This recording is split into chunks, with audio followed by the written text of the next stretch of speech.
For the past couple of years, former footballer Ashley Cain has completed extreme challenges in memory of his beautiful daughter, Azalyia, who lost her life to cancer. And now a new, daunting challenge lies ahead for him. I'm going to be speaking to Ashley in just a moment. Oh, it's such a bittersweet moment for you, isn't it, Ashley?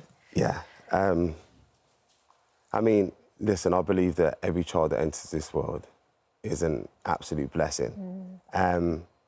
And like the journey was with my daughter, it was tough, but it was incredibly beautiful.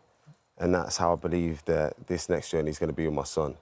You know, I always said that, you know, trying to be a good father is a process of navigation, and now I'm trying to navigate being the best daddy to my daughter in heaven while trying to be the best father to my son on earth. So congratulations, because you found out in July, didn't you, that you were going to be a dad again.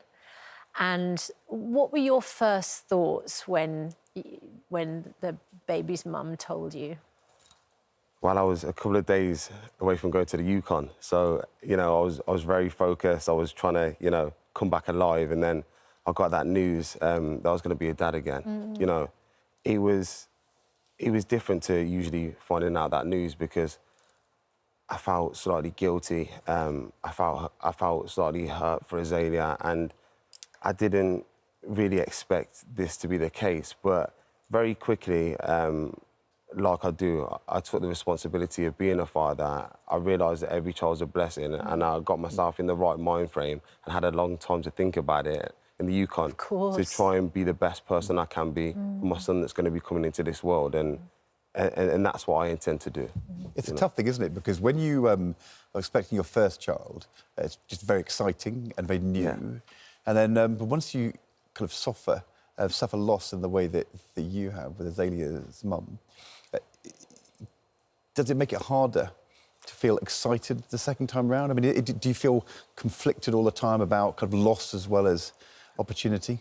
Well, 100%. I mean, I think I was meant to be a daddy, and I love children. I love my family's children, and it's hard every time to see them, because I always think that's what Azalyia will be doing now. And I think that will be the case with my son, but we also had news that he has a potential heart defect, which was very painful to hear, and it was very concerning, because I've been through, you know, that situation of heartbreak with Azalyia, as everyone knows. And so I'm just trying to stay very positive, very hopeful, and keeping that belief, you know, that, you know, he'll be okay. And I'm just going to make sure that I'm in, you know, as solid and as good a position I can be to be the best that I can either way. But, yeah. Yeah, you've got a lot of strength, haven't you, within you that you've built up. The reason I say the baby's mother is because the baby's mother doesn't want her identity shared. You know, she's a private person. Was it difficult for you telling Safia? Because Safia suffered the loss of Azalyia with you, and you're not together anymore. And I wonder whether that conversation was a tough one, and what, you know, how she's doing right now. It was incredibly difficult, as you can imagine. But it was important for me, you know, when I found out, to be as open, as honest and as transparent as I could be, while trying to be respectful and caring at the same time. When I told Safia, I couldn't have expected it to have gone any better. It was a time where we both shed tears, you know, but it was a time where she congratulated me and wished me the best. I mean, we haven't been together for years now, and we're both adults, and I try and respect her private life, and she tries to respect mine. But, like, tomorrow, we're both going to Birmingham Children's Hospital to do Santa's Grotto for these children. So our relationship remains strong, and we're still going to be united in trying to create a brighter future for these children. Well, you've been together, I mean, talking about the foundation on our programme. Yeah. And is that kind of mission that you have with the foundation for Azalyia, is that going to carry on, or no? Silly question. Of course it is. Listen, one thing that I said is I cannot stop doing what I'm doing. Of course. Because, you know, that little girl was special to me. that little girl, you know, was more than a daughter. She's somebody that inspires me. She's somebody that I look up to. And she's somebody that's gave me a reason to be the best person I can be for other people on this earth. And I love her, I miss her, and I will always honour her.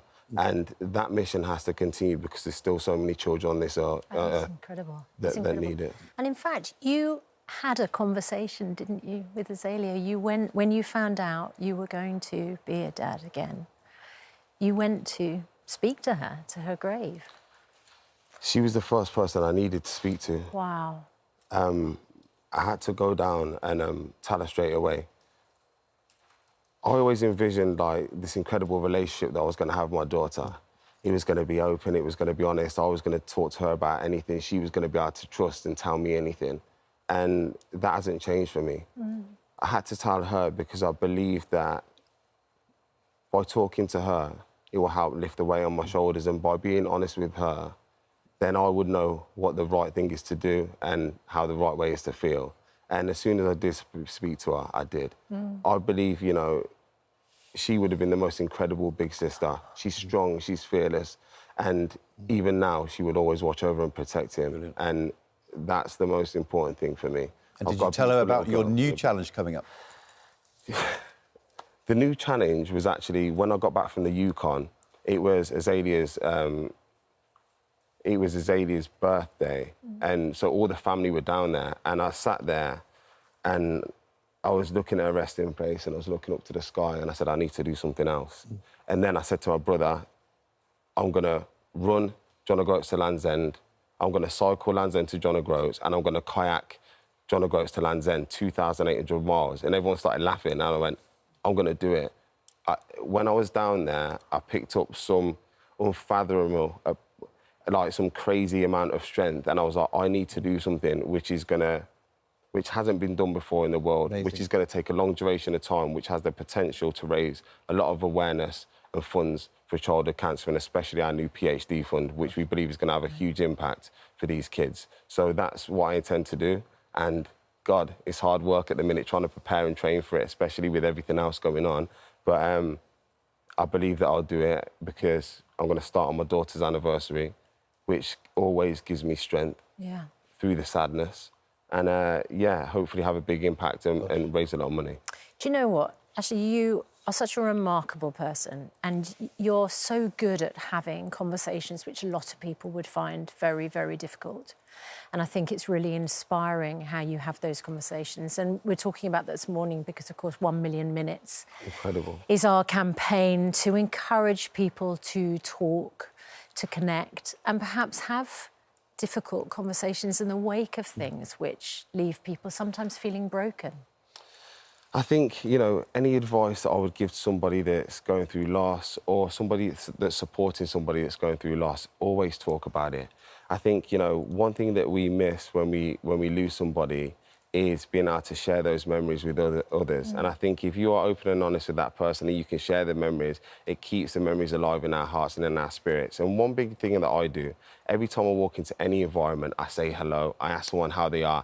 And it's not just that person that feels better. It makes me feel better about my day too. Talking is so important. All of us should do it. And I think it would improve everyone's quality of life if everyone was just a bit more open with each other, put a smile in each other's face, and in turn, it'll put a smile back in your heart. We've had 6 million more minutes pledged just over the course of our show this morning. And listening to you, I'm sure there's going to be millions of more people pledging to have those conversations. And we will all be with you and thinking of you over those 3,000 miles as you'll be thinking of chatting to Azaylia and her little brother on the North Sea in that canoe. We'll all be there with you. Thank you so much, guys. I really appreciate it. Congratulations and love to everyone in your family. Ashley, thank you so much. Thank you. Thanks, Ashley.